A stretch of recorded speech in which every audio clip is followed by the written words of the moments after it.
What's up, you guys? Sean Ross Sapp. It is June 26th, about to be June 27th, 2022. This is your Fightful post show for AEW New Japan Forbidden Door. If you want to check out the scrums, they will also be on this channel. But you know what? Hold off until after this show because I'm getting fed all that info from the scrums as we're on the air. You're going to have a bunch of exclusive news. We reported a ton of exclusive news on FightfulSelect.com. I'll brag about that throughout this show, which is brought to you by NordVPN.com/Fightful, a way that you could have watched this show a little cheaper, and AthleticGreens.com/Fightful. But if there is a mascot for Athletic Greens, it is Jeff Hawkins, and here he is. Yeah, I may need Athletic Greens in a week or two. So yeah, Jeff. Great to have you on. How you doing? Thank you. I'm doing okay. Okay. No. The end of the show. I'll say why I said that. No, good show tonight. Fun show. Would have liked a little bit more of a build, but yeah. I mean, for a one night show, it was. If you put this in a vacuum, you can't complain about the action that you got tonight. Well, it wasn't in a vacuum. It was at the United Center in Chicago. It was also revealed. All Out is heading back there, as reported by FightfulSelect.com. Just $5. You would have had a bunch of exclusives for this show. We have set a new record. Every day we're setting a new record for most subscribed wrestling property on Patreon. Thank you guys for being the people who got us over 7,000. The first time anything wrestling related has done that on Patreon. So we greatly appreciate you guys. Support us there, but if you want to talk about this show, get in your super chats, get in your humper chats at humperchats.com. Some of you say, what the hell are humper chats? Well, you can leave them before we go on the air. While we go on the air, it lets us keep a little more of a cut, but you can send them here on youtube.com/Fightful as well. We are simulcasting on twitch.tv/Fightful Gaming, but leave a thumbs up, share this, spread the word. It would greatly help us. Also, we had some big interviews this week. AEW, Grapsody interviewed Red Velvet, who was on the shelf. I interviewed Kenny Omega. That was a shocker that I got contacted for that. Was very excited about that, and a lot of good info there. And Miro, who was very naked during our interview. But on top of that, Leo Rush, who is going to return to New Japan when he's healthy. Lots of good stuff there. I'm heading to Vegas next weekend to do some media for WWE. Going to do an in-studio show with Denise Salcedo, but I don't want to think about that for a full week. I don't even want to consider Denise until then, but we had the pre-show, Jeff, and we're going to kind of speed through these a little bit. It is an interesting tactic to put the main event on first on the buy-in, but Hiroki Goto did wrestle, and Hiroki Goto and Yoshihashi did win over the Factory QT Marshall and Aaron Solo. Tom LaValle says, quick shout out or super chat for QT. Looked great in that opener. Yeah. I've been enjoying the Factory on New Japan Strong for months now. I think they do really good work there. And while they're not being necessarily highlighted on AEW TV, they are on New Japan TV. And I like this match. I love Hiroki Goto. I'm unashamed of it. I'm a Hiroki Goto fan, but I think the right team also won here. Oh, definitely. My arcane reference is that Yoshihashi looks like comedian Adam Ferrara. If you take a look at the two of those together, I love QT Marshall. I do.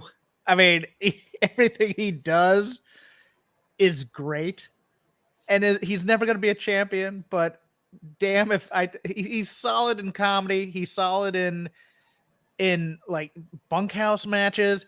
And tonight he's pulling out 450s and handsprings over the ropes. Even as sloppy as it was, I still marked for it. It was great. It was. I thought this was a good opener, and it was a way to continue. Well, I don't want to say continue a feud necessarily, but to continue the Factory and their New Japan run. And I've been enjoying that an awful lot. Yeah. Bacon Rashers. Yeah. Go ahead. Sorry.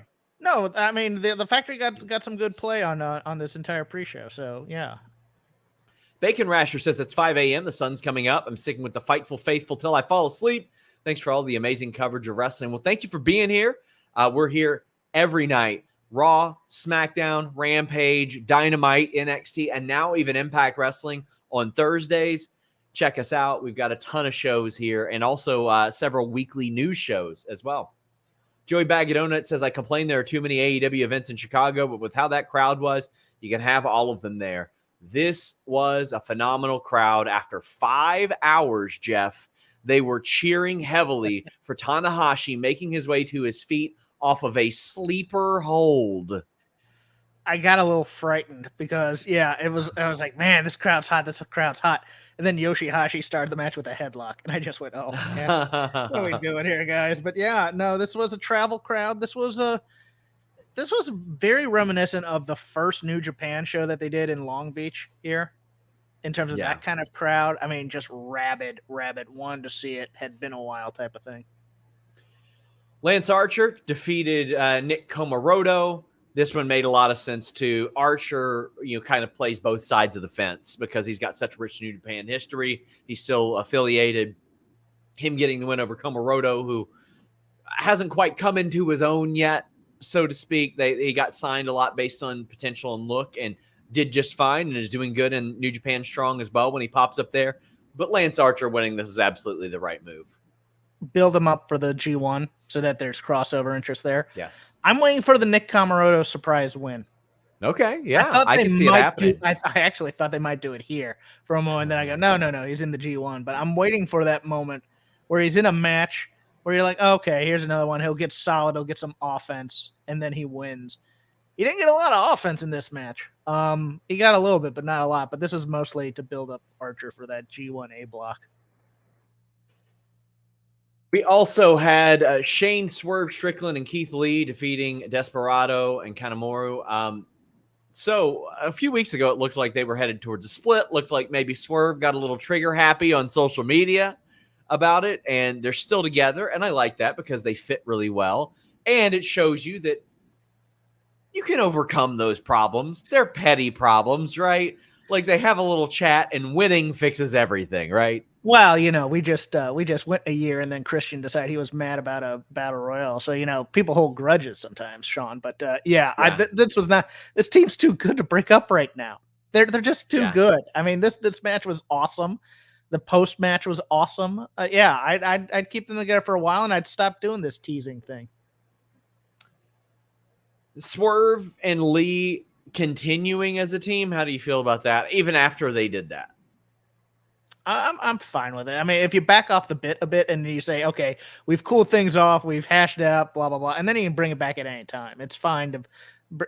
You have this in your back pocket now. You've established that there's issues here. Now we can move away from it for a while. And then when it hits, you don't expect it. Also, I mean, I think they work really well together from an in-ring standpoint. So small guy, power guy is a great formula. Yeah. Tried and true, and you can't beat that. Also, I've liked Desperado for a long time as well. I mean, he isn't exactly having 5-star classics or anything like that, but he's good at what he does, I think, and good spot for him. Gun Club and Max Caster, I thought that this would be maybe the surprise loss because you got some of the younger fellas in New Japan there, but they set the stage with Danhausen luring the Ass Boys away with the Ass Boys song. I thought for sure, okay, well, this gives them an excuse to beat the 55-year-old Billy Gunn, who doesn't look it, and Max Caster. But instead, it was a father-son team-building exercise for Max Caster and Billy Gunn. How did you feel about that booking choice? I found it interesting. I thought it might actually also possibly be something where it's like, well, New Japan doesn't want the Ass Boys getting offense on their guys. If you recall in the first New Japan in America show, Billy Gunn was on that card. Yes, he was. Against Tanahashi. And so I thought, well, okay, it's fine to give Billy Gunn this much offense, and then we'll keep Caster because he's a guy, and that was kind of a compromise type thing against the New Japan New Lions, who, I thought they were good. I wish they had done a little bit more, I think, is what I wanted in this match, but I understood the logic of this, and I understood the logic of the booking too. So yeah, I think the Ass Boys are better than a lot of people give them credit for. Yes, they are. especially from a body language perspective, those guys, they are their father's sons. Yes. By the way, that I remember the first time I saw Austin Gunn either in ROH or All In, and he had that then. Like, the body language aspect was the first thing that he picked up. And if you're gonna pick up one thing from Billy Gunn, that's a pretty good thing. That pronounced body language that really lets people know what's going on. Yeah, you know what? I actually think at times that they should break off from Billy Gunn. If this is going to be the angle to do it, I'm fine with that, because I think actually Billy Gunn is one of those presences that overshadows his sons a bit, because it doesn't allow them to be seen as talented on their own. Reminder, guys, get in your super chats, get in your humper chats. We would greatly appreciate it. Tom says, any further plans involving AEW and New Japan? Yes, there are. Tony Khan said that he believes that this one will continue. I don't think it's an accident that Kenny Omega asked to do an interview with me and then buried Will Osprey in the way that he did. Like, it was very clear he was working there. Mm-hmm. So it's obvious, to the point where I thought he was going to show up.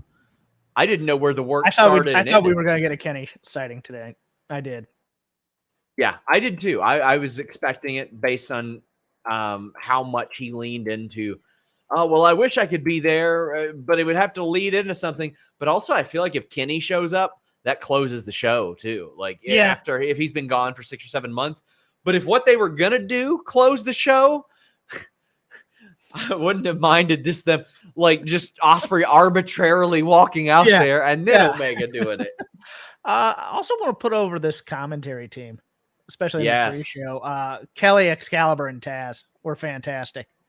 I love just it plays in my old school loving. I just love the straight ahead announcer with maybe a little bit of bias there for baby faces. And it helps the other guys who are playing off of him so well. I just thought Kevin Kelly was just solid all night tonight. Was so happy to hear Kevin Kelly on commentary, and also a smart decision to leave JR off most of the show. Yeah. And to put Shivani on the Sting thing. I was actually surprised that JR came out, and then it was like, because he came out for Orange Cassidy and Osprey, and you're like, well, that's not the match for JR or whatever. And then he stayed. I was like, oh, okay. He got to rest up before he came out.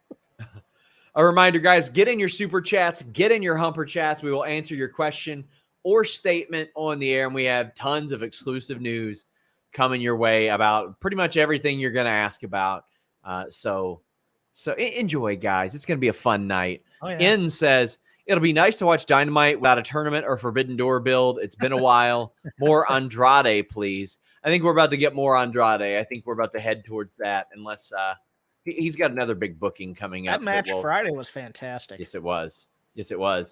Brent Lockman agrees with you. Kevin Kelly felt invaluable on the show tonight. He really did. He did. I thought there were some problems when they had 4 or 5 people in the booth, but other than that, Kelly was fantastic. Joey Bag of Donuts says Billy Gunn, 58 years old and still kicking ass. Billy Gunn and Sting are setting unrealistic expectations for the elderly at this point. We'll talk. Like, come on, man. I love Billy Gunn, don't get me wrong, and I have no problem if he wants to do better living through chemistry. It's his body, but at the same time, it's just like, damn, he's still so big, though. He was in that match, and you're just like, he's a giant compared to those poor New Japan dojo guys. Rayo says, first time watching in a theater, and it was so sick. Minimal distractions to enjoy the incredible wrestling everyone put on tonight. Yeah, I've got to get to a theater to watch a wrestling show. And Jeff, I've mentioned this on the air. What did it for me was being at Double or Nothing last year and watching Stadium Stampede on screen with everybody else in that venue. It was such a unique environment. Obviously, it ain't going to match first show back from the pandemic at Daly's place, but I'm sure it'd be fun. Theater is always interesting to me because it's always like, I like watching wrestling with people because it's always a lot more exciting. Wrestling with that many people in a theater where I can't pause and stuff like that, it's kind of like one of those things where, okay. But, popcorn and other things. I think it would be fun maybe if I were a little younger, one of those things. Then the main show started, and what an opener. You had Yas and Suzuki against Kingston, Yuta, and Shota. Oh, my God. So they set up Kingston and Suzuki face-to-face. Awesome. Eddie Kingston is so great. He is. He's so perfect. And you know, I can talk about the mirrors of irony here and the fact that he's the wrestler, not the sports entertainer, because he is such a supreme sports entertainer. Like, he would have worked wonderfully in WWE if they allowed him to, because he is the opposite of what the sanitized WWE thing is. And I think that's what so many crave, and he represents that. He is a testament to what your mouth and attitude can get you if you put it on at the right time. I still am reminded of the story. It's like Eddie doesn't realize how big he's going to be when the pandemic shows were going on. And you heard that crowd when he came out, and he's had full houses, but I don't think he's had as rabid a house as this. And he told me, maybe for the first pay-per-view, maybe. He told me the same when I talked to him about Moxley. He said that when they came out, he was like, I hope you're ready to be the biggest babyface in the company. And then he was like, there's no way. And then they heard that crowd and they were like, oh, okay. And Wheeler Yuta was a major over with Chicago. Mm-hmm. And then what I liked was Yuta got over during this match, did incredibly well. Eddie Kingston was already over, and they highlighted Shota. What Jericho and Shota did was really, really good stuff, because there is a whole plethora of fans that either don't know him or only know him as Moxley's lackey in Japan. And that was fun and that was cute, but they didn't necessarily always get to see what he could do in the ring. And you got to see it here. The way that crowd popped for him putting on the walls of Jericho was awesome. It was outstanding. It was, and they did an outstanding job with the video package beforehand to explain who he was. I really liked that a lot. My only gripe, and it's very minor, but I did not like the end of this match. I love that they gave Umino this much, but just the staging of the fire up and then getting hit with the Judas. It's just like, you just made him look like a dummy. And there was nothing wrong with that given the segment later in the show. But I just thought, man, you've really done something here. And then to have him just they run to the elbow, and you're like, oh man, damn it. Stupid babyface syndrome has come into play all of a sudden. A super exciting opening match. Like, I thought this played really well. It got the crowd really hot. Kingston's chops were just thunderous. Yeah. And I was loving every moment of it. And you love that, that that he's getting chopped, but it's not as hard, but he's selling it like he's getting killed. And then he just goes and then kills Suzuki with his chops. And, I like that. I liked it a lot. It was a good time. This match was, I think, the right one to open up the show. It made a whole lot of sense to me, especially by the way that it played out. I thought everybody played their role really, really well. Like, there wasn't anybody that I looked at and I was like, you know what? They don't fit in here. Sammy did not necessarily, the singles thing wasn't working for him. No. It was like, it was negative heat, so to speak. People just didn't want to see him. So him going back to something familiar for a while, I don't think is bad, because they never really had that split with Jericho. Sammy and Ty are fantastic. They're a fantastic package, and they're a fantastic package within the sports entertainment stable. So I really like. I thought he was very good tonight. I don't think he got enough credit, to be honest with you, for some of the things he was doing in terms of flying tonight. But yeah, it was a great, and what they did with Umino was just fantastic. Oh, it was. I really liked it. Really loved it. We've got Motown Rick saying, I'll be at Blood and Guts Wednesday. Do you know if any New Japan guys will stick around and work the show? It wouldn't surprise me if any did. I mean, it would make sense to have a couple pop up on there, I think. You'll finally get your Toru Yano match that we're Oh man. There were some people that were a little sad that I'm one of them. I've been to the New Japan shows out here. Toru Yano's the second most over guy in the company. Drew asking if there's any idea as to Naito's absence for this show. No. Wish I had something more for you. John says that was one of, if not the best pro wrestling pay-per-view I've ever seen. 30 years as a fan, and proud to be one tonight. There were like a couple hiccups, but other than that, I thought it was just an incredible show. Just unbelievable. Later on, Shooter got pocket sanded by Yas backstage. How'd you feel about that? I loved it. I respect you. I respect you. I respect you. Fireball. I'm just like, there you go. Yeah, Scene. got hit with the fireball. And Cool Hand Ange's switchblade comb. Yes. It's getting over with me. It's always great. It's always great. Somebody said that they believe that Naito is still recovering from eye surgery. Nope, he's been back in the ring. He's worked a whole bunch of matches over the last few weeks in Japan. Well, we had FTR defeating Roppongi Vice, Jeff Cobb, and Great Okan. Boy, okay. I just want to specify, I don't know that the injury was a work, but I'm pretty sure that injury was a work. Work. Oh, buddy, that was either that or Dax had to take a duty like Paul Pierce in that Celtics game. Because as that happened, I was like, okay, what better way to babyface this in a match that doesn't need 6 guys than have him come out? And then, because, I mean, listen, they were going to get big pops anyway. The hot tag was going to get a big pop anyway, but that got a way better reaction. Dax, the guy who is known for his passion, whoo, boy, coming out and doing that, masterful. I wasn't expecting them to win. So I thought this was the way that they were writing them off, because I thought the AAA tag title situation precluded FTR from winning, and I thought this was a good way to write them off. Yeah. When he came back, I was like, oh, okay, we're doing that. That said, Dax Harwood might be the wrestler of the year for the first half of 2022. He's incredible. He's incredible, man. He's just having a year. Between the Briscoes match, between the other tag matches, and then with the CM Punk singles match and the Cole match. I want him to show up at Against All Odds and beat the Good Brothers for the Impact tag titles.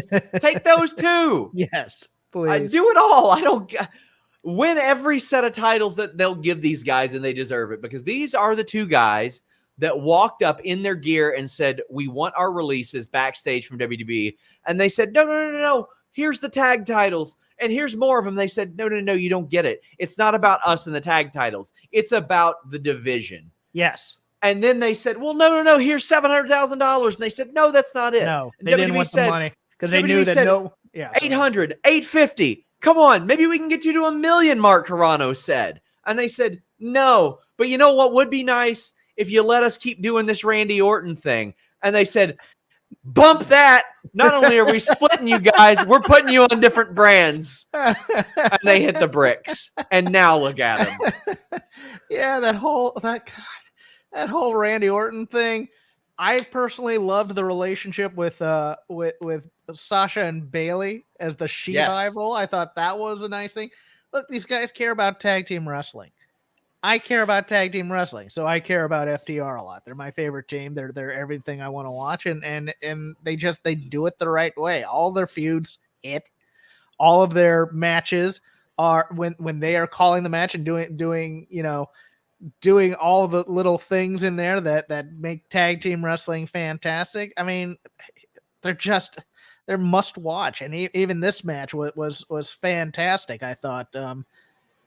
I would much rather seen the Okan Jeff Cobb 1-on-1, but Roppongi Vice was pretty damn good in this match too. Yeah. And sometimes when you're passionate about something, you get a little crabby about it, you get particular about it, and that's how FTA exactly. It's my gimmick. What are you doing? Yeah. By the way, we get the Alex Sour Graps review going on concurrently on FightfulSelect.com right now if you're into that sort of thing. How hard is he working right now to find things to hate about this? I know, right? But I think their passion really shined through, because when I would talk to them, they'd be like, "Man, I can't believe that we're over as baby faces." And I'm like, really? Like, you had to know eventually you're getting over his baby faces, because people appreciate people who care, and they cared. And this match was killer. There was the snafu towards the end, the referee snafu. Yes. Just because you bridge with your pin doesn't mean that resets the count. The shoulders are still down, but the ref physically counted 3, verbally counted 2. Was this this was Turner, right? Because Turner had a few of these tonight. Where yes, it he was did. Like, looked like 3 a couple times there, and 2 I think or 3 some of them times. was I think it was a little lost in translation on the Tanahashi one, but yeah. So especially what happened was you got Rocky. Was it Rocky Romero going for the pin there, and he had Dax's shoulders down. Yes. But then he leans back on the bridge after one had already been counted. So what Paul Turner does is he didn't really miss a beat with his hand. But what he did verbally was reset. He went 1. Yes. And then he went 1, 2. So, oh, man, it was the crowd was letting him have it. Oh, yeah. And then about 30 seconds later, they didn't care because FTR won. And that's all they wanted was FTR to win. Yeah.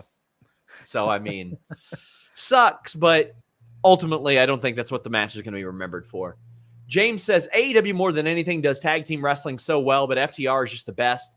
They must be a dream to book.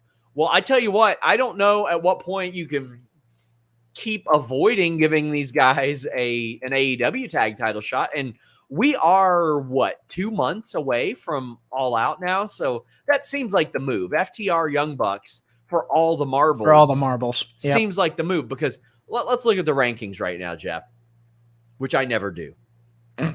Bryan Danielson, Jon Moxley are number 2. Well, they ain't going to team up anytime soon. Jungle Boy and Luchasaurus just lost the tag titles. Hobbs and Starks just had a title shot, as did Lee and Swerve, and they're facing one another. So, I mean, maybe you could fit in a title match between who wins between Team Taz and Swerve and Lee as a singles type of thing, or a 2-on-2 instead of a triple threat. But I think you got to build towards FTR. Let's have a multi-week build here, kids. Let's do this. Let's just start cutting promos.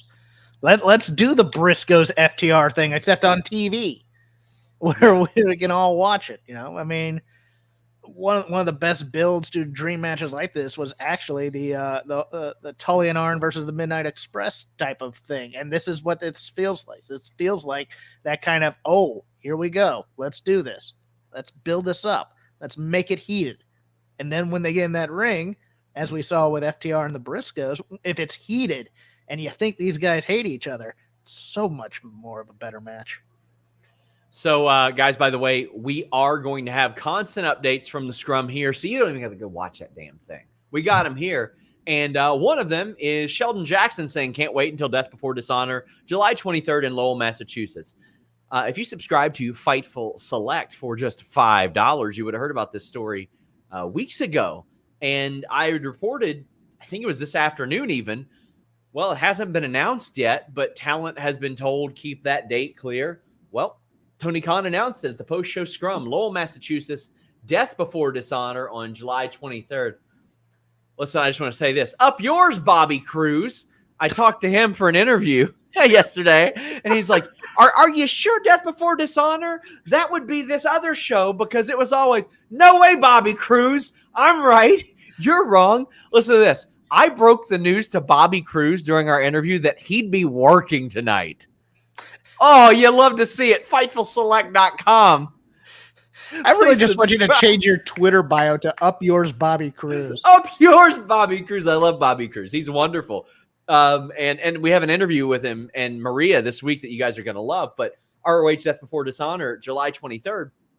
So Tony Khan had originally entertained the idea of bringing in Cesaro possibly there. So we'll talk more about that in a bit. But yeah, there's going to be plenty to talk about tonight.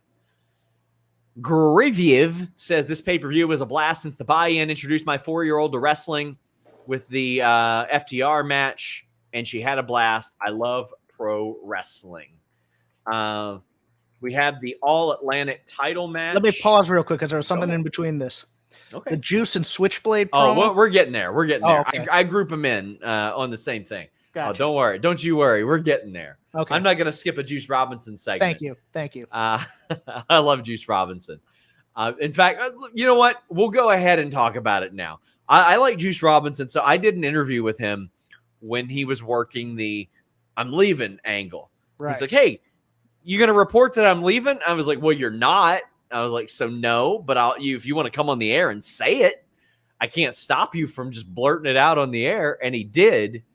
And he is such a fantastic talker. He is just so magnificent. He is like, you look at him and you're like, how did they not get it with him? How did they? Of course, we know who they is.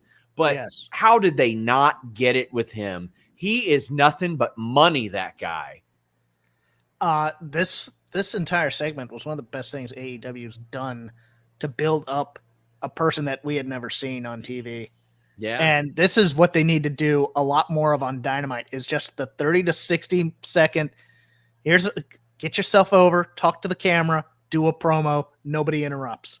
And it worked and was effective, and Juice and Switchblade were both fantastic in this. I loved this.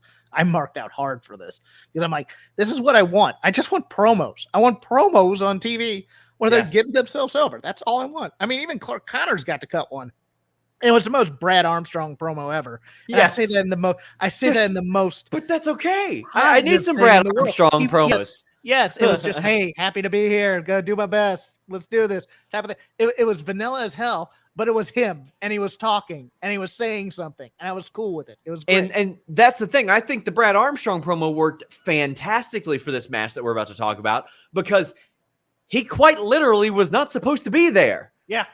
In stature, in his position in wrestling at this point, because he's going to get there. He's fantastic. But that was supposed to be Tomohiro Ishii, but Ishii got hurt.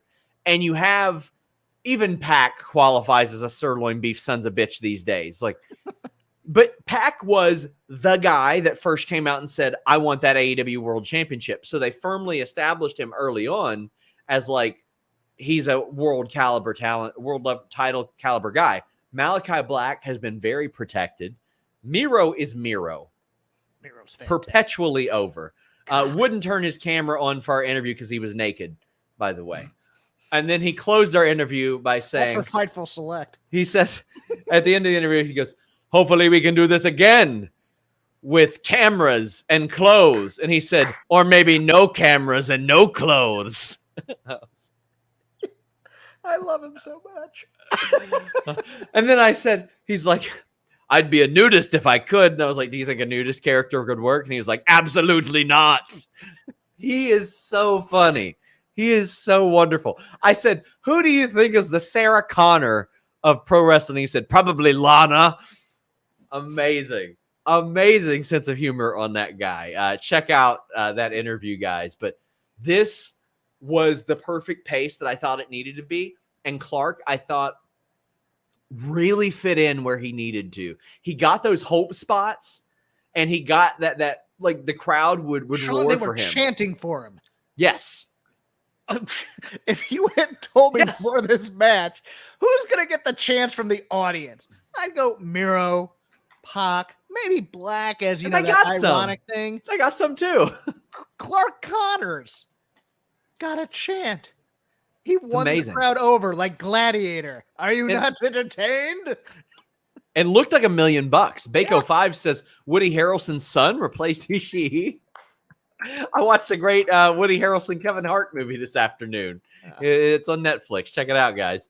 But Kyle Collins says the Atlantic 4-Way and OC Osprey matches were matches of the night for me. Everyone was their A game, but about time Pac had a championship. It was. I also love the table spot. I loved Kevin Kelly screaming, "Get that child away from that table!" Like he was concerned. He was very concerned. That got me to look up. I was at my phone at the time. Like, yeah. He's worried about a child. My God. Oh, man. By the way, we do have articles going up on the scrum as the night goes on as well. So keep it locked. Fightful.com for all your coverage. Pac winning the title, I felt like had to happen. He's been lost in the shuffle far too much. Miro has been TNT champion. I got sold a ticket a couple times. I was like, are they about to have Pac tap to Miro? Are they about to have him do that? Because he was in that game over for a long time. And by the way, the crowd loved the game over. Cranking on that back, too. They got a camel clutch over big. I thought I was done with that move. After Scott Steiner did his lazy ass leaning over, his chin lock that he paraded around as a camel clutch, I thought I was done with that move, and Miro got it over. Well, hey, I mean, Umino getting a sharpshooter over, or Walls of Jericho over after that, after a pay-per-view full of those that nobody was cranking on those things. Yeah, there's hope for us all, Sean. Yeah. The match itself, how'd you feel about it? I thought it was solid. I wouldn't say spectacular, but it was very, very good. I mean, look, Black and Pac can do this in their sleep. I mean, they've been feuding for 6 months now. So yeah, it's one of those things where it's like, those two are great. Clark Connors was the X factor here, and he was outstanding. I thought. I really kind of wanted to just see Miro just kill him and then pin him, but and Miro was great too, and the way they got Miro out of there with the mist, I thought was such a great visual. If this belt is what I think it is, I think Pocket's the guy, though, because you send him to, like, say, a DDT or a New Japan to defend this belt as kind of the goodwill ambassador type of thing. I think that's a solid move, and he's the guy to do it. And especially with him, I mean, quite honestly, they've given him quite a bit of time home.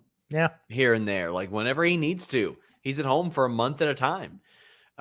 Jesus says, love the Malachi Miro spot. Should be a great match.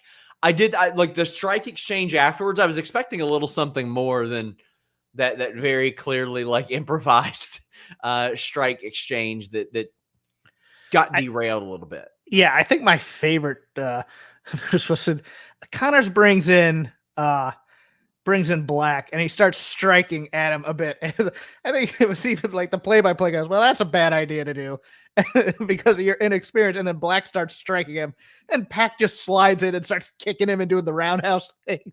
Connors too. Yeah. Like, man, Connors, you just picked terrible timing here. Well, Pac ends up winning. I think it was the right call, as did you. Flim Flam Andrew says, Hangman's ascent to the title was some of the best long-term storytelling ever. Clark Connors sending Miro through that table was some of the best short-term storytelling ever. Oh, man. We have Aries saying, what's up with Britt Baker? Is she injured or just taking some time off? Well, I mean, I don't know that there's necessarily a spot for her right at this moment, but I mean, she was working 2 weeks ago. She worked Dynamite a couple weeks ago, so she's still around. To build up other people in that division so that she doesn't become a Charlotte in the division. Yeah.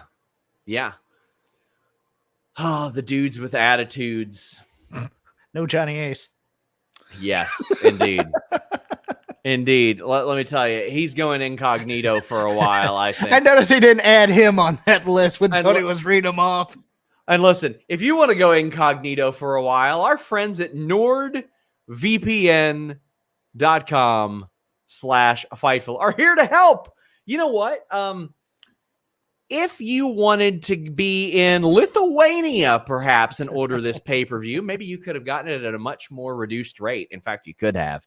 NordVPN.com/Fightful has a great deal, gives you an additional month free and a 30-day money-back guarantee on all your devices, on all your plans and bundles. They have multiple right now. Standard is the VPN only, plus adds a pass to that, and they have complete, which adds a locker on top of that. You still get all those same great deals, and it works on all your devices: phone, laptop, desktop, PC, router. I mentioned how it fixed a little bit of a PlayStation Plus problem that I had recently, and I'll tell you guys more about that throughout the week, but it definitely increased my speeds there when PS Plus didn't necessarily like my dynamic IP that I had. Well, I was able to switch that IP and change my virtual location to really whatever I wanted, wherever I wanted, thanks to NordVPN.com/Fightful. On top of that, they got that threat protection. They got that online tracker protection. Sorry, I'm getting news fast and furious in here and almost lost my train of thought. And they block annoying pop-up ads.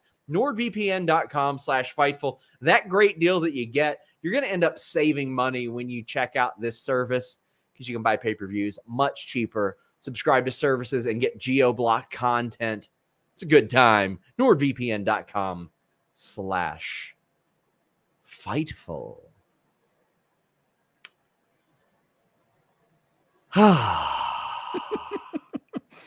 Jay White got cut off during the scrum. Oh, did he? For being in character. I guess. I don't know what, or got cut off the scrum for being in character. I'll ask Luis for some more clarity there, but Jay White does stay in character an awful lot, and those are generally out of character scrums. But the dudes with attitudes and the Young Bucks rejoining the Bullet Club for a day. I love that. They played the hits. They dipped into their nostalgia stuff for this, but fucking Sting, man. Jeff, I'm going to tell you a story real quick, Jeff. Go for it. The first memory I have of pro wrestling, yes, is some Texas cage match bullshit. Can't remember. It's the one where Sting messed up his knee. But I see Ric Flair standing in the corner of a cage. I see the Great Muta standing in the corner of a cage. Then I see colorful Sting climbing a cage. All three of those men are still at it, technically. Was that the one where Sting also tore his ACL and was out for a few months? Yes, that was it. Just ruined the entire. But I mean, that's what brought me to wrestling. I will never. I took for granted Sting's 2015 run and his TNA run. Yeah. But honestly, none of that shit was nearly as entertaining as the stuff that he does on a weekly basis here. I am going to say something that is sacrilege to people of my generation. I am a generation ahead of you in the wrestling fandom, Sean Ross Sapp. AEW Sting is better than ECW Terry Funk.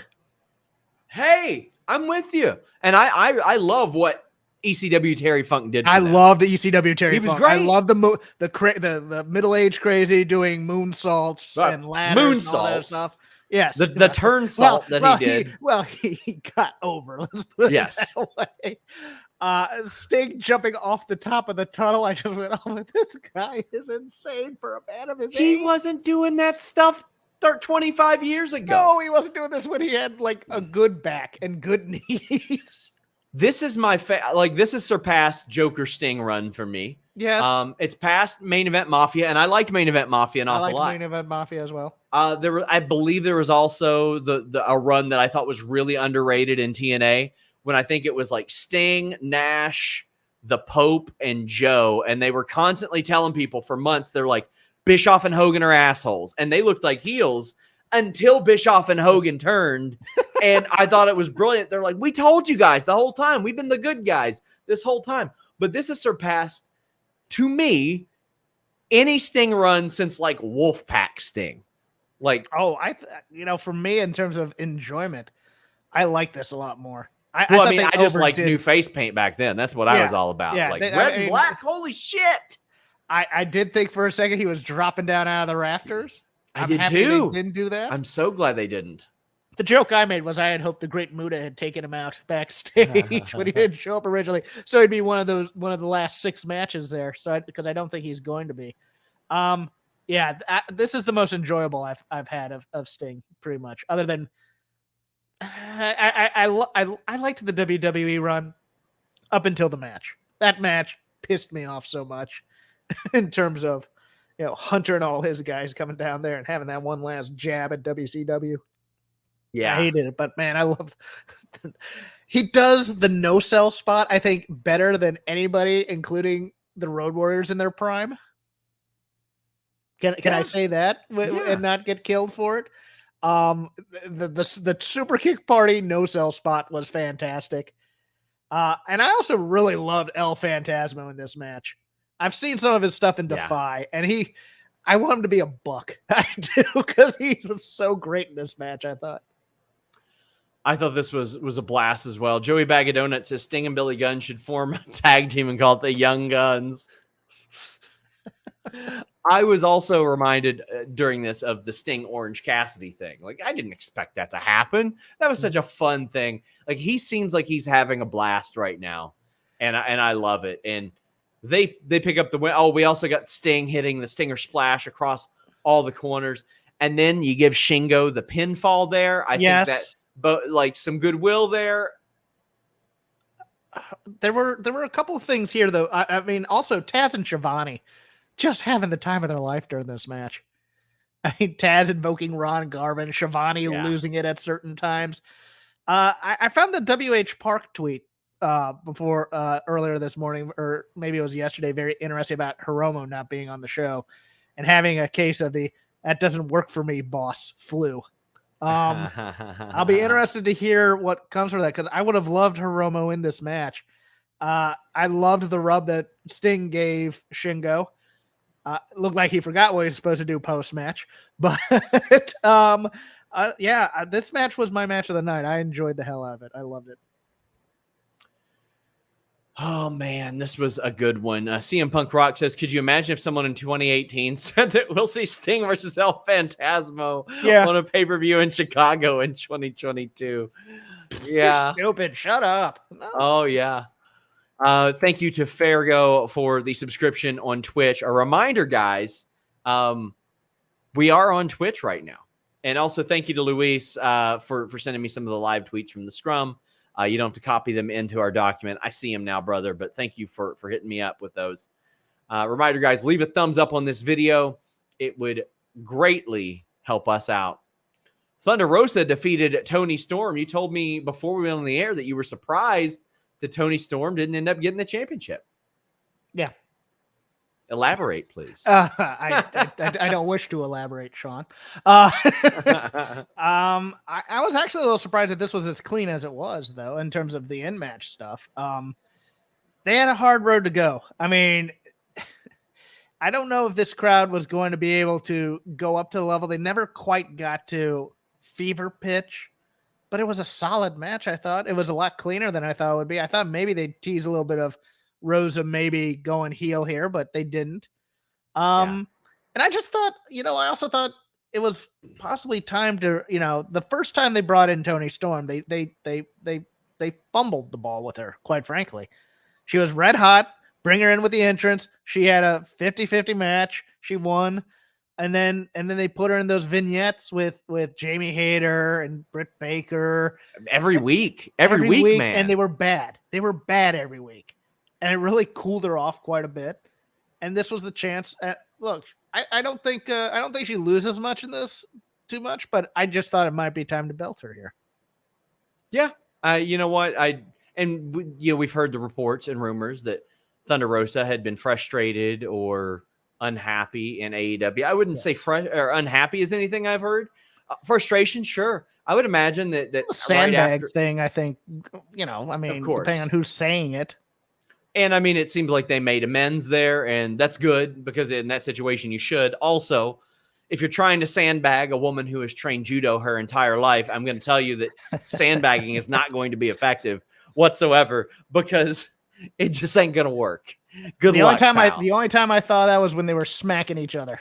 And if there was any issues right there, it's like, well, we're going to take care of that right now with these smacks to the face. Yeah. And I mean, Rosa trained MMA as well, but I mean, Marina Shafir trained her whole life. To do this. CM Punk Rock says, what's the best women's match in AEW history and why is it Thunder Rosa Toni Storm? Oh, buddy, listen, I enjoyed this match, but I don't think you're touching Rosa Baker 1. That was something special for me. I thought Rosa Deeb from that pre-show that one. Oh, yeah. And Rosa, that's the thing. Rosa has been a part of those, and this match was good to me. I thought they worked really well together. It was solid. I liked it a lot. It was one of those things where the crowd needed to come up to their level. I don't think they ever got there. Yeah, and I don't think the crowd was necessarily bad or anything. No, they weren't. But they weren't excited for it either. DJ Page says, love this show. Only complaint was Tanahashi not winning, the weird finish to the Fatal 4-Way, and the dead silent crowd to the women's match. I wouldn't say dead silent. Maybe relative to everything else. Will Osprey defeated Orange Cassidy. So here's a bit of a scoopski I had reported on FightfulSelect.com. It is just $5 a month, guys. And some people say, listen, man, I can't because gas is $5 a gallon right now. Stay home. Who cares about a social life? Stay home. $5, FightfulSelect.com. AEW is actively securing the licensing for Jefferson Starship's Jane, which was Orange Cassidy's theme on the Indies. This is something that Tony Khan had tried to do originally, but didn't hear back from Jefferson Starship's people. Well, from what I understand, I guess they got wind of that, and it ended up happening. I don't know the specifics, but it's not a full clearance. I was told like 95%, and they're waiting on that remaining few percent before they can use it, and they couldn't use it tonight. And we again, need to contact the estate of Grace Slick or something. Yeah. And this wasn't something that they put out there or necessarily teased, but when Orange Cassidy posted, well, I've got something new coming too. I've got nosy. It's my job. And I found out and I posted that, but I had people telling me we don't quite have the clearance completely yet, but they're working on it. They were hoping they could tonight, and unfortunately it didn't happen. But they had such a kick-ass show, I didn't see really anybody complaining about it. No. You a Jefferson Starship guy? I love Jane. I think it's a great song. Yeah, it's a great song. I mean, look, it was funny that Can we get you to sing some of it? Jane, you're playing the game. Come on, let's go. Dude, I love that song. I like Jefferson Starship a lot. Find Your Way Back. The Starship, Jefferson Starship, Jefferson Airplane. They're great, but it was funny watching you explain it. I realized, God, you are that young, that you weren't alive when the song came out. Of course. There's a weird disco interlude in Jane that's kind of weird, but other than that, it's a nice hard guitar rock type of song. From 79, of course there is. Yeah. Oh, man.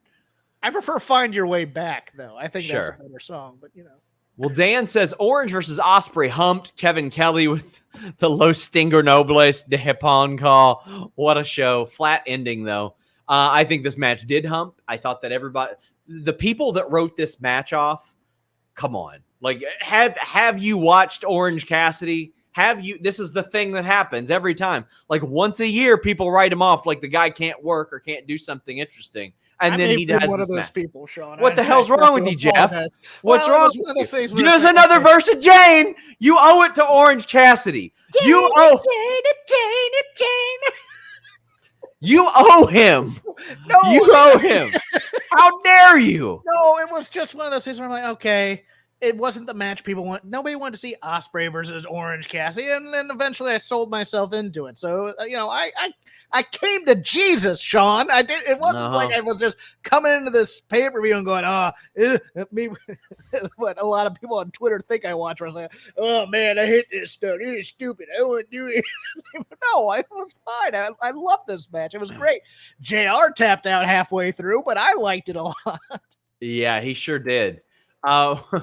We have CM Punk Rock saying that may have been the match of the year to date. What's Orange Cassidy's best match ever, and why was it against Billy Goat? Oh, it might be against Stokely Hathaway.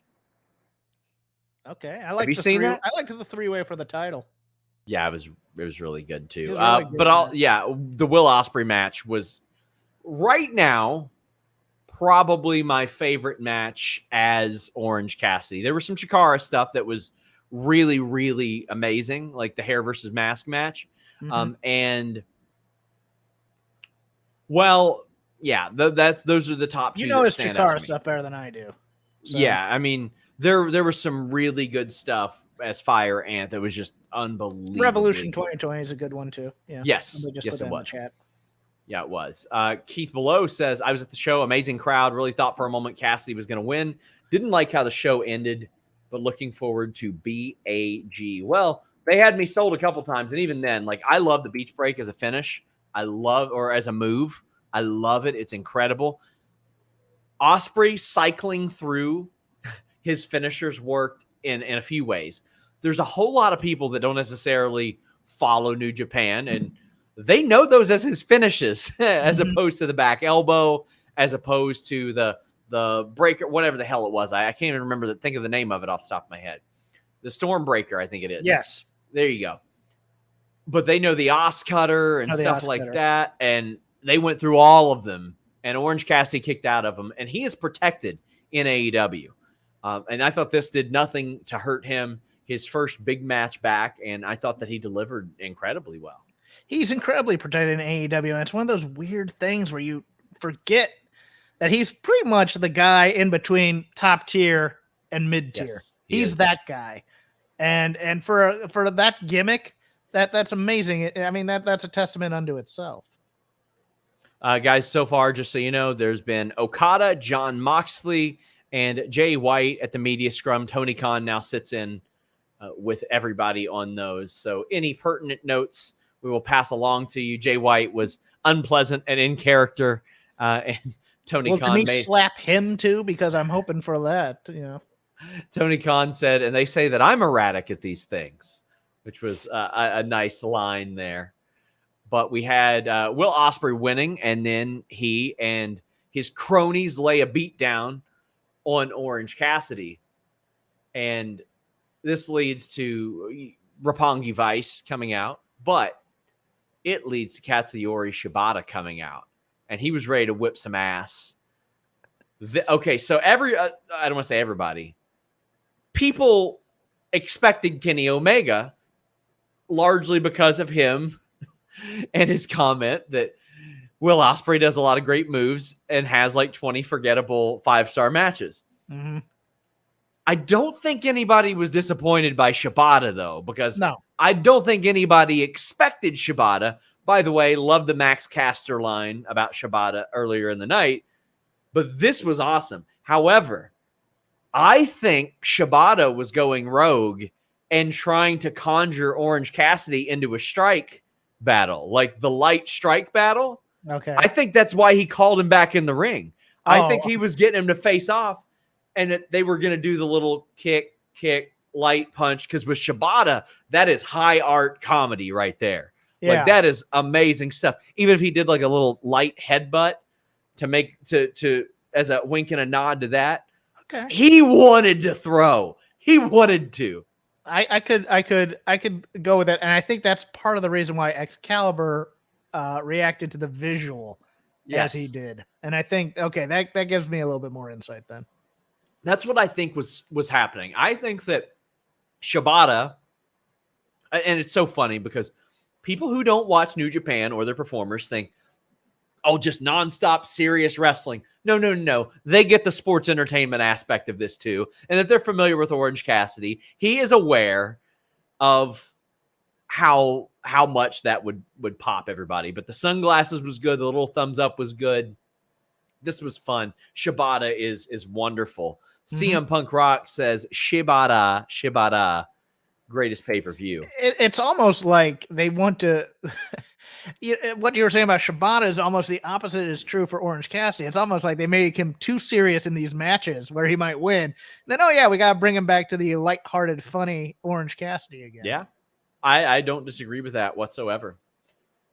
You have Kenshiro saying, even being cursed as hell, this was the show of the year so far to me. Shibata showing up made me produce noise so unholy it scared my dog. Jeff, as this show rolled on the pay-per-view, I was like, man, yeah, they're missing a lot of people, but they got an entire company's stars applied to this as well. You've got Shibata popping up. You've got Okada. You've got Tanahashi. So that really made up for this, and really, I think it really bought AEW some time. Well, for me at least, it also gave a nice respite, no offense to the women's match, from the multi-person and multi-team matches, which I just thought after a while just kind of became a bit of a blur. After a while, I like having a one-on-one match here or one team versus one team type of thing. So it was a nice little oasis there too. James O'Rourke says, man, things sure are cheaper in Lithuania. Oh, especially with NordVPN.com/Fightful. James O'Rourke says, a little thing, but I'm glad the black trench coat is back. Thanks, Fightful, for all you do. Hey, buddy, we just talk about wrestling. Ain't hard to do what we do, but we love doing it with you guys. And we love doing it on FightfulSelect.com today. And I want to thank those of you on Select that were cognizant of those that wanted to avoid spoilers. But we had reported that promo material for Blood and Guts had been produced for Claudio Castagnoli, the former Cesaro. We had reported yesterday that he had been training at Flatbacks as well. And Claudio showed up. And what a friggin' pop that guy got. CM Punk Rock says, I have no idea how Cesaro, and then it just cut off. But how did this feel to you for as the fill-in, as the replacement? Because I know there are plenty of people who only know wrestling over the last 10 years that do not understand that much of the work that he put in in the 2000s paved the way specifically for what we are seeing now with AEW. It paved the way for that style and for a whole generation of sports entertainers to be like, well, we kind of miss what we did. We kind of miss that. I thought this was awesome. Yeah, no, the debut was fantastic in terms of the pop. Yeah, I mean, look, everybody liked this guy except Vince McMahon. Yeah. I mean, John Cena's like, I love Cesaro. I love working out with him. He's a freak. He's Becky tweeted a screenshot of the AEW pay-per-view. Yeah. I mean, he's just. I love the Kings of Wrestling tag team from back before that time. Yeah. And I mean, he was a mainstay at PWG before it became PWG for the most part. I mean, he's absolutely fantastic. That ROH tag division with World's Greatest Tag Team and the Briscoes and the Kings of Wrestling. Yes, and that's what got me into Ring of Honor, to be honest with you. Yeah, that's what got me into Ring of Honor. I flipped around, I saw it, I was like, I'm going to check this out again, and it reignited my love for tag team wrestling as well. So I'm so happy to see this. Their match is what you knew that their match was going to be. It was going to be physical, gritty. It was going to combine a lot of technical wrestling with a lot of modern day spots and going over the top rope and whatnot. Did that do it for you? I'm not the world's biggest Zack Sabre Jr. fan, but I like him a lot. I always compare his style. Like when I watched Anderson Silva fight, it made me want to get in the gym and train. And when I watch Zack Sabre Jr. chain stuff together, it makes me want to go to the gym and learn, train, transmit transitions and submissions and stuff. I don't know that I necessarily am over the moon all the time about watching it, but performing it is another thing. And I feel like this was more about the moment than the match. I feel like the moment outshined the match. No, and I would agree there. I was shocked as hell that there was no interference and there was no screw job here, and that Cesaro won clean, or Claudio won clean. Sorry for referring to that.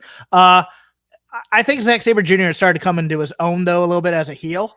Because when I watched him, he was a babyface in PWG. I got to watch him up close. And his offense to me was always, and this is true also of like the Evolve shows during WrestleMania weekend and things. I always described his offense as kind of Bugs Bunny offense. Like he'd tie a guy up and he'd be cracking jokes there as opposed to trying to win the match type of thing. I'm like, this is not what a babyface should be doing. This is what a heel should be doing. I think he's become a very good heel. And I thought this match lived up to the moment. And it was solid, but it was also the match nobody wanted to see. Everybody wanted to see Danielson and Zack Sabre Jr. here.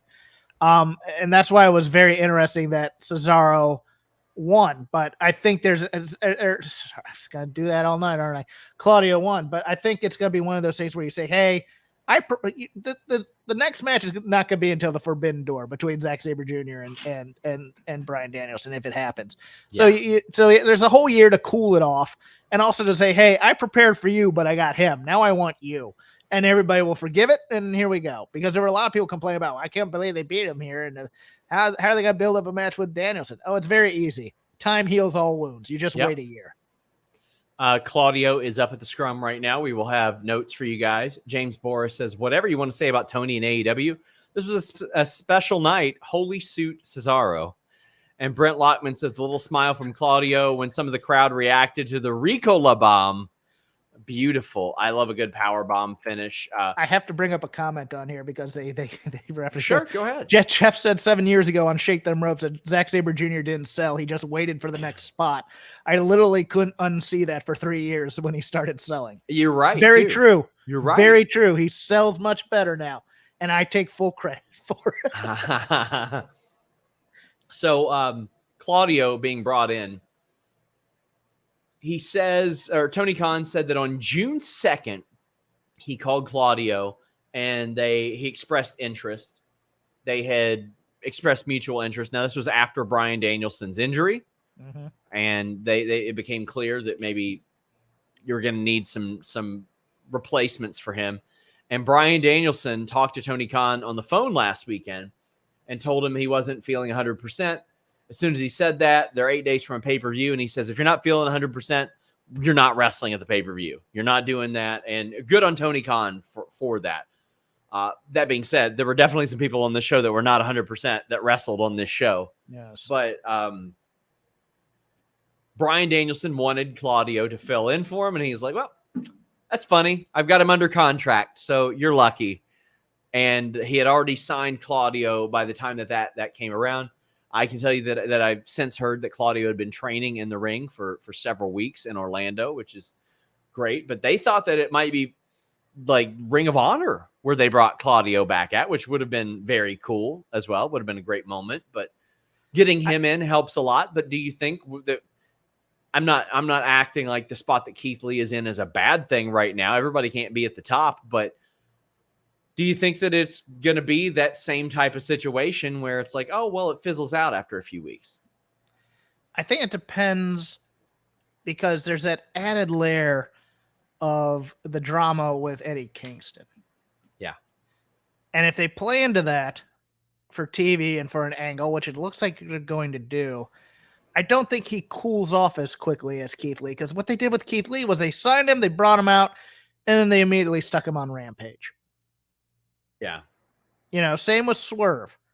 Oh, look, here's our big new signing. He'll be on Rampage on Friday as opposed to the big show on Dynamite type of thing. I don't think they're going to make that mistake with him here.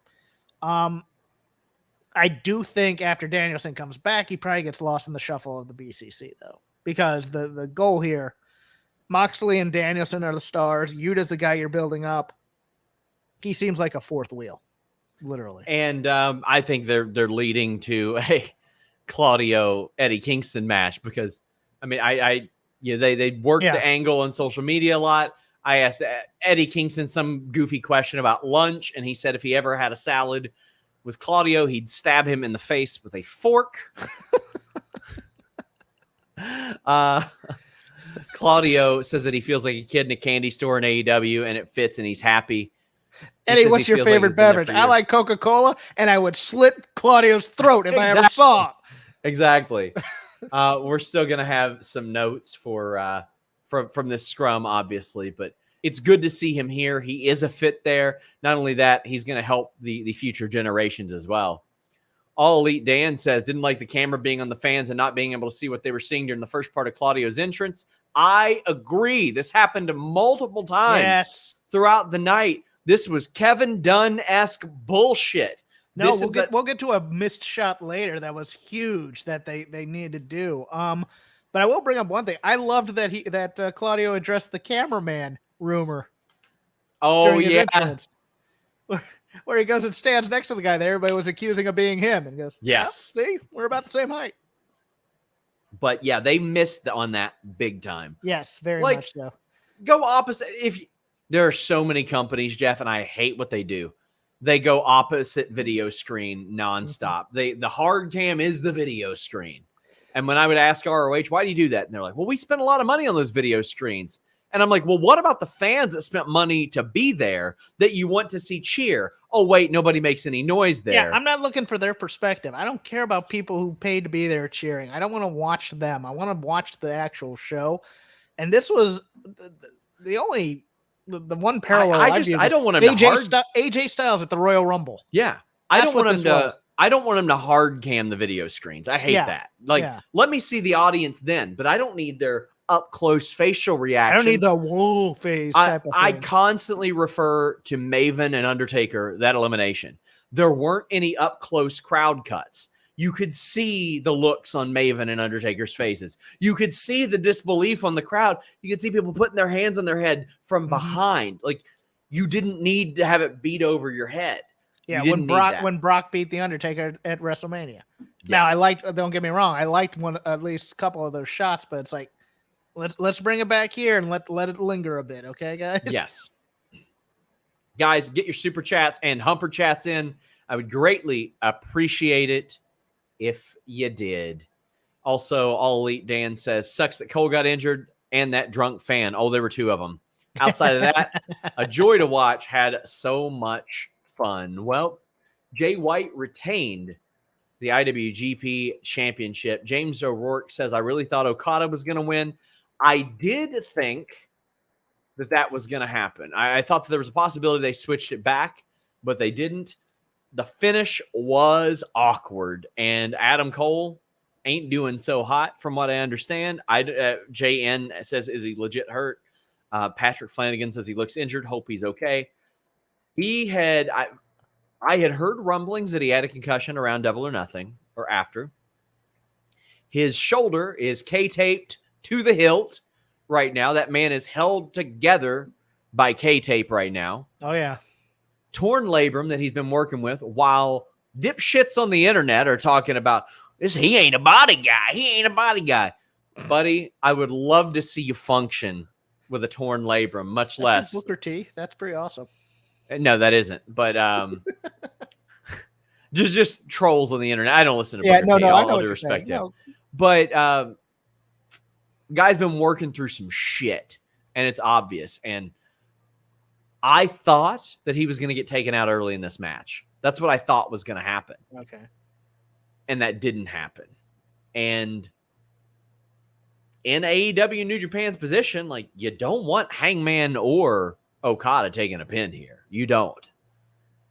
But man, the way that ended with the missed Rainmaker and then the Blade Runner hitting on Okada, and then you pin him, and he tried to kick out too. Like, I don't know what happened. I don't know if Switchblade said, "You're staying down, brother." But listen, if Switchblade did do that and he got him the fuck out of there, good on Switchblade. I'll just say that. Awkward finish doesn't matter as far as it relates to keeping somebody safe in the ring, but that was rough.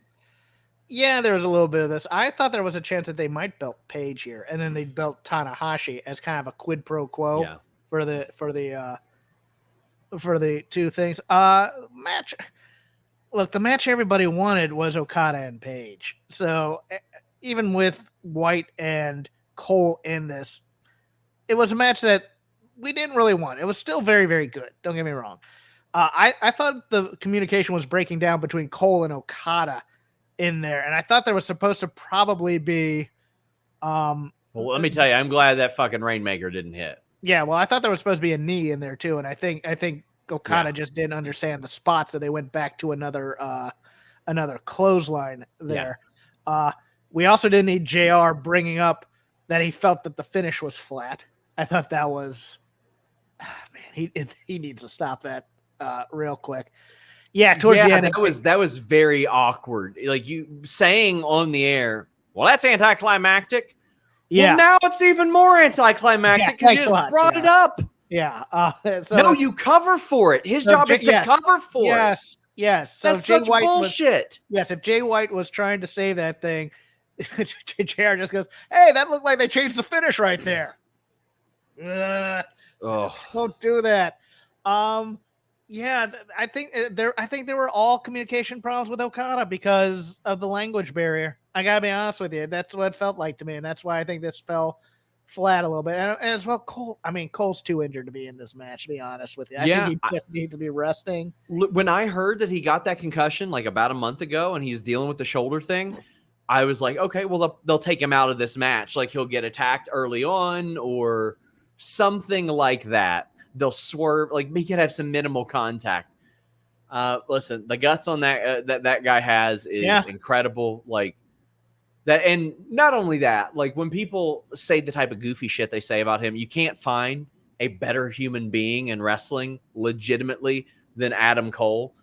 And you know why he's doing this. He's doing this because he's a team player and everybody's out. And he's like, well, shit, if I'm out too, what does that do? And it's rough, man. It's rough. Ready, Set, Mech says, okay, the pay-per-view was amazing despite the injury that have occurred. OC Osprey was magic. The 4-way match was off, but I hope Cole is okay. Me too, man. Because I love watching Adam Cole work. The post-match of this, they it's funny because they're doing an angle and the camera misses it. As we were discussing earlier, because they're doing the whole thing where the Bucks want to help Adam Page up. And they caught the tail end of it, and Kyle cuts him off. But it was one of those things where I thought they were supposed to show it more as opposed to just show it in passing a bit.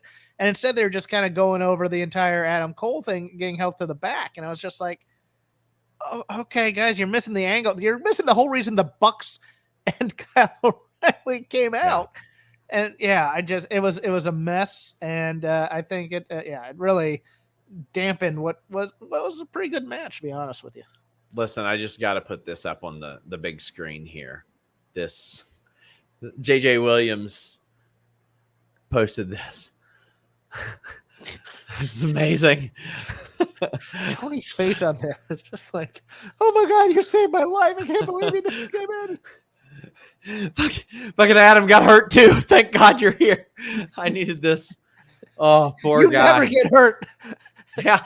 They crush your jaw and you're back the next week. You're so great. His teeth shoved up through his brain. Doesn't matter. I was at that show. Oh, that man. Survivor Series out here in LA, and that was just brutal, man. Action says, I really thought after Jay White hit the ring and everyone was ready for the bell, we were going to hear Battle Cry and Kenny was going to join commentary. Unfortunately, we didn't get that. That's a bummer. But you know what you can get? athleticgreens.com/Fightful, Jeff. That AG1, let me tell you want to be drinking your multivitamin. You don't want to be eating one of those tablets that pass right through your system. And one scoop of AG1 has 75 vitamins, minerals, whole food sourced ingredients, including a multivitamin, multimineral, probiotic, green superfood blend, and more in one convenient daily serving. It fills the nutritional gaps in your diet, supports energy and focus, aids with gut health and digestion. It's fantastic stuff. Replaces multiple pills and products with one healthy drink. One of my favorite things about AG1 is over the last 10 years, they have changed the formula 53 times and counting. So that's once every few months they adapt with science. So you're never just sticking with what was around back in like 2010, but it's been around for quite a while, so you know it's good stuff.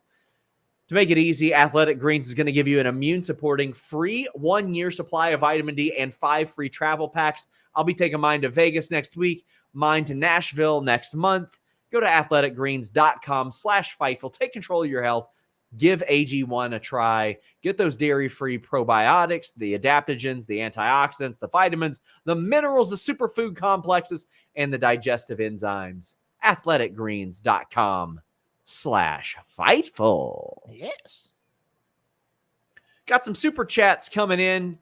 Ian Simmons says, with Cole injured, I hope they give Kyle a little push because he's definitely a go-to guy. He is also injured. Yep. I have people asking me, is Tony forcing them to do too much? I'm like, no, they're choosing to do too much. Yeah. Sometimes the talent does need protected from themselves because ultimately they're tough people. James says, fantasy booking here. Young Bucks win the Impact World Tag Titles and face FTR at All Out for all the gold. I would love it. Sure. I would love that approach. Have the Young Bucks pop back up there and be like, we are the best team in Bullet Club, yada, yada, blah, blah, blah. Do one of those. Bring out FTR as double Ultimo Dragons with all the I would love it, man. Yes, I'm here for that. They deserve it right now. Well, we got the main event.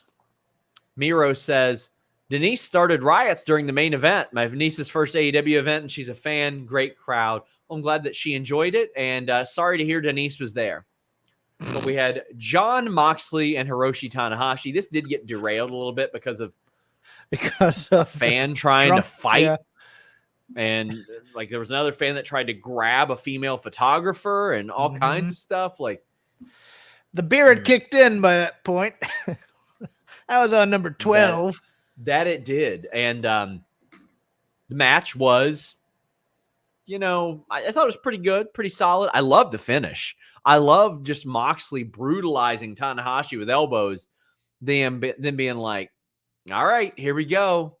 Okay, you liked the finish. I didn't, only because it was like the kick out in one, and then Tanahashi did nothing. It was like everything I did expanded from that one count, and then it's like, okay, choke, this, he's out.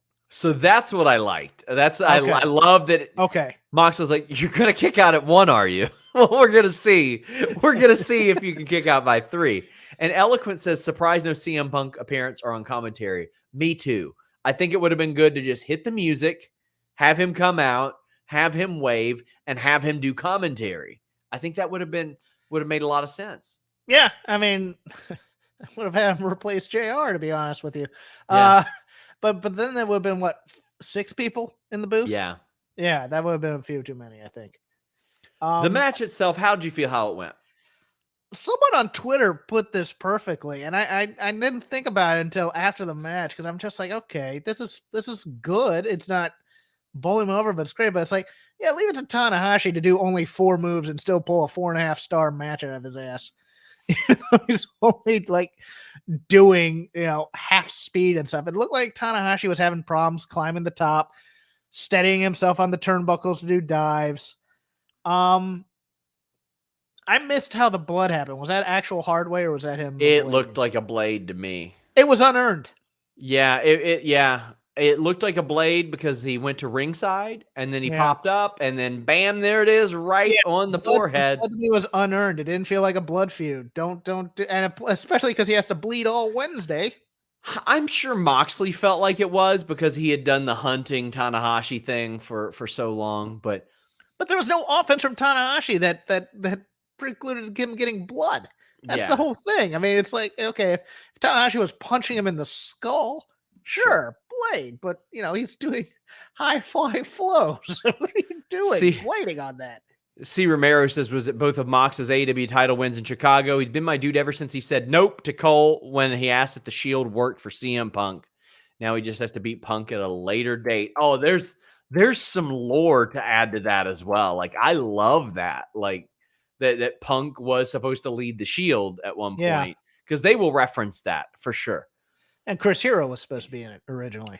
There you go. Yeah. Well, then we got something real weird, and it was promoting Wednesday. I get it. You got to promote Wednesday, but and if this would have been the close of the show without debuting Claudio earlier. No, Sean, it was weird. It was weird, and we can say it was weird because we plugged a blood and guts match with a big spin. Yeah, I think it's weird, but if Claudio had not debuted earlier in the night, I'd be like, all right, okay, he debuted here. But he didn't debut here. Right, they kind of re-debuted him. It was Gang Wars. Yes. And for so long, Gang Wars was like the lazy thing for me. Ray says, what a way to ruin a pay-per-view. Wrong guy won the main event, ending the show with Yas coming down to attack Moxley. Totally wrong finish. Ruin? You could have just stopped watching and it would have been like, this exists on an island of its own, almost Jeff. Did because he was doing the point thing. I was like, okay, that's the end of the match. Good night, everybody. And then all of a sudden, the rundown. Somebody asked if this is he said it was a Read the Steed. He said something like, "This is his first time seeing Tanahashi. Is he always a little bit off like this?" I go, "No, he's older. It's jet lag, and he's dealing with some injuries. Yeah. So it looked like isn't he dealing with some injuries? Well, no, but that's true. But it looked like he was about half speed. Tonight. But yeah, for somebody saying it ruined the show, I mean, legitimately, if you turned the show off after Mox hit the pin, you missed nothing. Right. You could have just completely just lopped that off and it would have been fine. Bako 5 says it wasn't needed at all. Black Gold says, I got to know what's up with Eddie and Claudio. Why was Eddie so enraged? Eddie hates Claudio. That's why. Yes. Everybody loves Claudio except Eddie. Eddie hates Claudio. Why? I don't know. He just does. And that's always been the lore. That's always been the case. They hate each other. And Bryan Danielson doesn't like Eddie Kingston either. So him replacing himself, not with the greatest technical wrestler in the world, with the guy that Eddie Kingston hates more than him. That's the key. That's the only part about this that really mattered to me. Jeff. Yeah. And it's and you say they hate each other. No, it's just that Eddie hates Claudio. Yes. I think Claudio hates Eddie. Yes. But it's just like, you ever walk in a room, you just have that guy get angry. What? Yes. What did I do? Yeah, that kind of thing. That's the relationship there. And it's fine. It's just weird. We're going to have 2 rings and a cage over them, and we sold it with a big spin. Brent says Kingston is so accidentally hitting Claudio with something large and heavy on Wednesday. Yes, they're unscrewing that ring and he's accidentally hitting him with it. I can already see it now. I'm pumped for it. I can't wait for it. Ryan says, wasn't a fan of how the show ended. I get having to promote blood and guts, but not sure it was needed to end this show. Hope Cola's okay. Yeah. I mean, it's like, where else would you have put it to make sense in this? I mean, honestly, kind of feel like it could have happened before this match. It could have been the lead in for this match as opposed. And Ray says, I couldn't turn it off. I was at the show. Well, you could have left. Well, what needed to happen was traffic, Ray. Always leave early. Ale theory. Always leave early.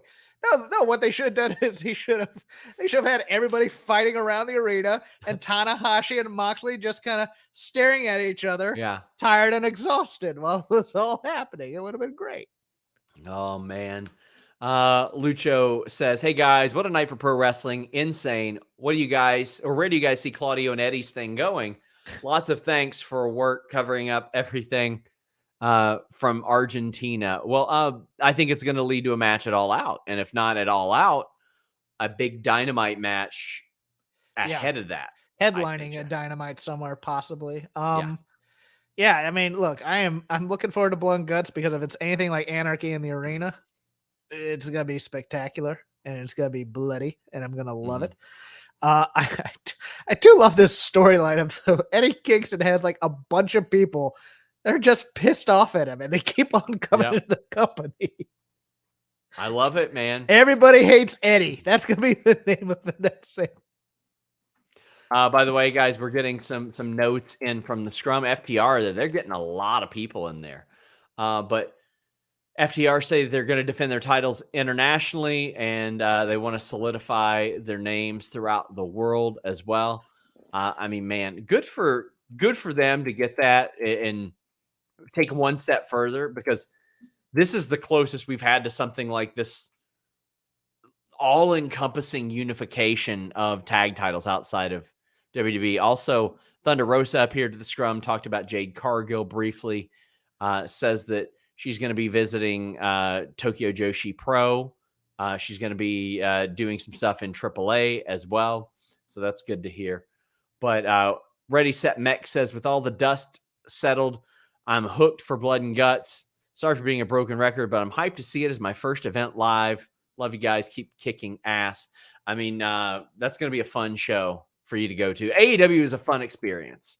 And I'm just trying to think. I'm trying to think of international tag teams I want to see FTR face. I think, Dangerous Techers is on the list. Yeah. Aussie Open wouldn't be a bad match, I think. Yeah, we've also got a note that Cash apparently watches Grapsody. I'm not surprised. I'm not surprised at all. Grapsody is a very popular show among talent specifically.